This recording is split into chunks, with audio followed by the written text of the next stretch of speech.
These quick 5-minute drawings are the equivalent of practicing your piano scales every morning if you're trying to learn the piano. The idea is that we spend just a few minutes connecting with our drawing skills and development. We have just 5 minutes looking at something and trying to capture it in line work. And one of the great things about a 5-minute drawing exercise is that often it frees us from becoming overly precious, too perfectionistic, too worried about mistakes. There is no chance to use an eraser in this. We're not worried about wrong lines, but we are trying to capture correct ones. We're trying to capture proportion. We're trying to get a sense in some way of the object that we're copying. And it can be a relatively simple object, such as this urn in the Tuileries Gardens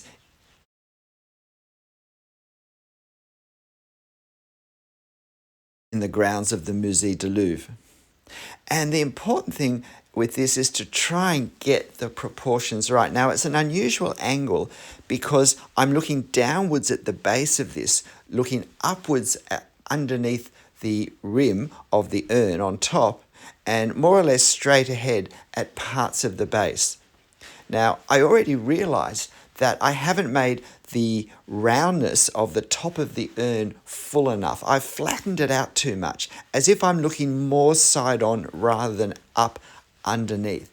And while there's no time to correct this, it's very important that we notice the things that we don't get right, because next time when I'm looking up underneath at a rounded edge, I know I'm forewarned to pay a little more attention to making it as full as it needs to be.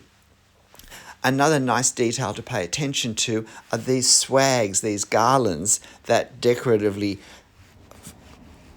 sweep under the rim, simply to get the curve of the lines correct for the perspective that we're looking at this from, and also to notice that we see some of it in relief as well, where it curves around the other side. Now, as we progress down, I'm paying more attention to the proportions of the urn. I'm wanting to have it look as long as it should be in relation to its width. I've probably made it slightly too long, or I could have made the rim at the top slightly wider.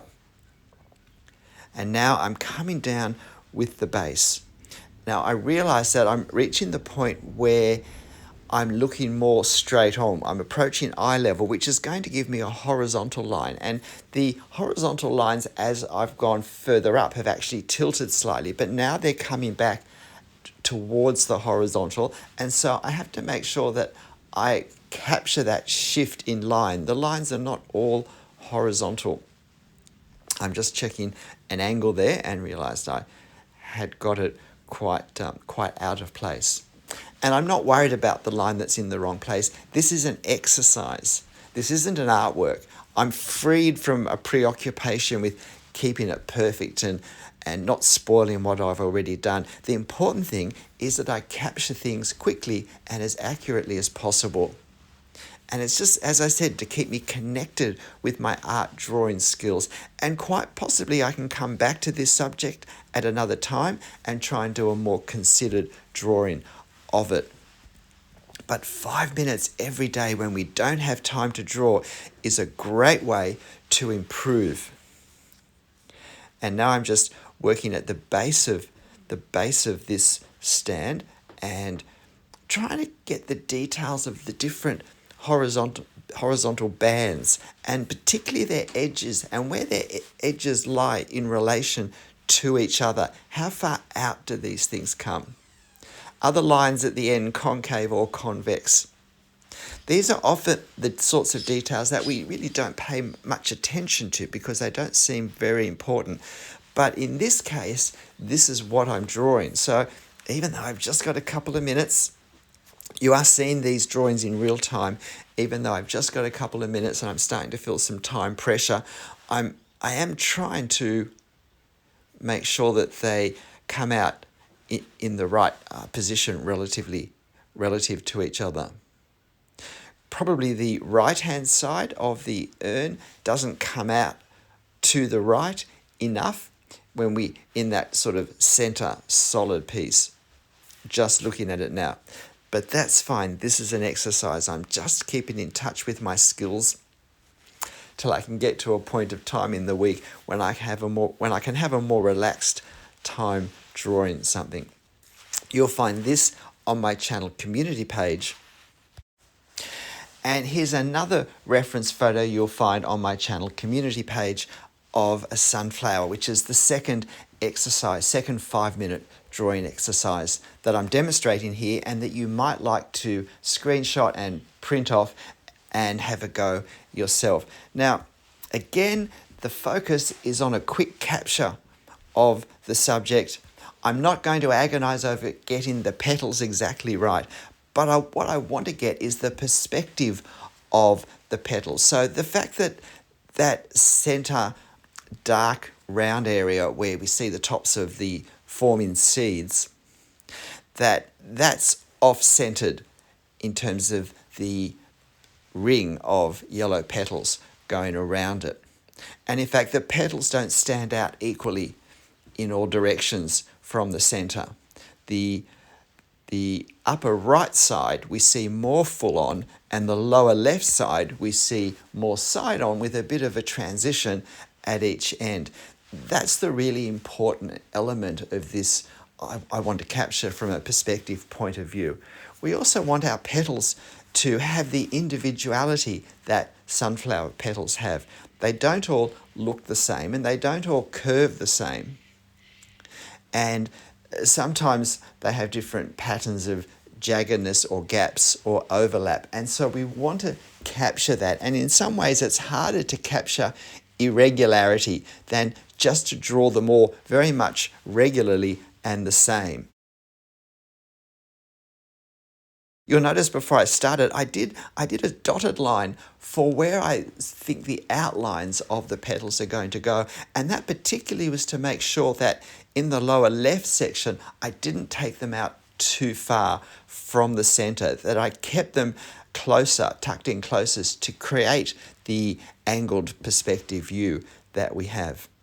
And I'm just making them look a little bit shaggier and adding a few details. And now I want to do something with the center of this flower. I don't want to leave it an empty disc because it is fairly important for the feel of the sunflower. It's a very distinguishing part. But I only have 5 minutes, so I can't afford to get precious. So I'm just trying to very quickly create the effect of the spiraling effect of the tops of the seeds as we just see them all end on. But the way they form and do create a spirally pattern of almost a mathematical pattern. So I want to suggest that, but I don't have much time. So I'll let you decide whether you think I did a good job or not of that. But now once I've done that, we've just got the stem and the leaves to go.